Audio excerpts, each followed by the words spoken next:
សួស្តីអ្នកគ្នាឥឡូវខ្ញុំមកមូមូ beef ហើយអ្នកគ្នាគ្រាន់ឮពាក្យថាមូមូហ្នឹងក៏ដឹងដែរ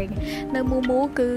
មានលក់របៀបមីស៊ុបក្រកូអ្នកគ្នាអូយនិយាយមែននិយាយទៅកន្លែងណាមានមីស៊ុបមីអីហ្នឹងគឺថាអត់ដែរបាត់មុខខ្ញុំទេហើយថ្ងៃហ្នឹងមេឃភ្លៀងអស់អ្នកគ្នាអញ្ចឹងទៅខ្ញុំក៏បានណាត់មិត្តភក្តិខ្ញុំមកញ៉ាំស៊ុបនៅមូមូ beef ហើយឲ្យតណាត់គ្នាពេលណាក៏មកដល់មុនគេដែរហើយត្រូវចាំគ្នាហ្មង so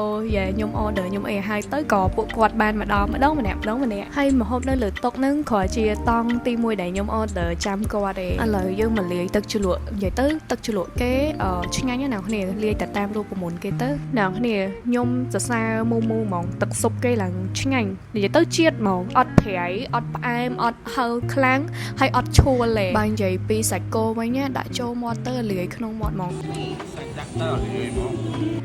ប្រភេទសាច់ហើយនឹងរសជាតិទឹកស៊ុបអីនៅមូមូខ្ញុំឲ្យអួយហ្មងអ្នកទាំងអស់គ្នាអាចទុកចិត្តបានពួកអីខ្ញុំក៏ជាមនុស្សម្នាក់ដែរហើយកន្លែងទៅញ៉ាំដែរ so បើខ្ញុំថាអត់ឆ្ងាញ់បើខ្ញុំថាឆ្ងាញ់អ្នកគ្នាអាចទៅសាកបានឥឡូវខ្ញុំ order តង់ទី2ទៀតហើយអ្នកគ្នាញ៉ាំនិយាយទៅថ្ងៃហ្នឹងខ្ញុំញ៉ាំ3តង់ហើយតង់ទី2នេះខ្ញុំយកថែមមានសរសៃកែងមានបន្លែអីថែមអីចឹងណាអ្នកគ្នាហើយមានអីសប្បាយជាងយើងញ៉ាំអីជុំគ្នាមួយមិត្តភក្តិយើងចំពេលអាកាសធាតុត្រជាក់មេឃទំភ្លៀងហើយទៀតអើយ best ខ្លាំងហ្មងនិយាយទៅធីមខ្ញុំរើសគីបត្រូវហ្មង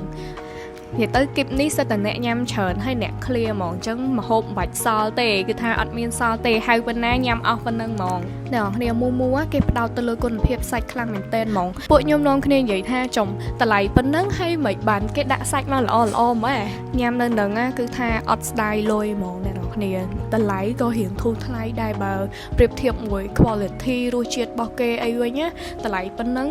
គឺធូរហ្មងអ្នកនរគ្នាហ្នឹងគេកំពុងមាន promotion ពេញមួយខែហ្មងអ្នកគ្នាទៅញ៉ាំមើលសប្តាហ៍ទី2នេះបាន 20% សប្តាហ៍ទី3បាន 10% សប្តាហ៍ទី4បាន 5% ទីតាំងហាងគឺនៅ Roland ជាន់ទី3អ្នកនរគ្នាពីម៉ោង11ដល់ម៉ោង9កន្លះយប់គុណភាពសាច់ហើយរសជាតិធានាឲ្យកុំភ្លេចទៅសាកទាំងអស់គ្នាណាបាយ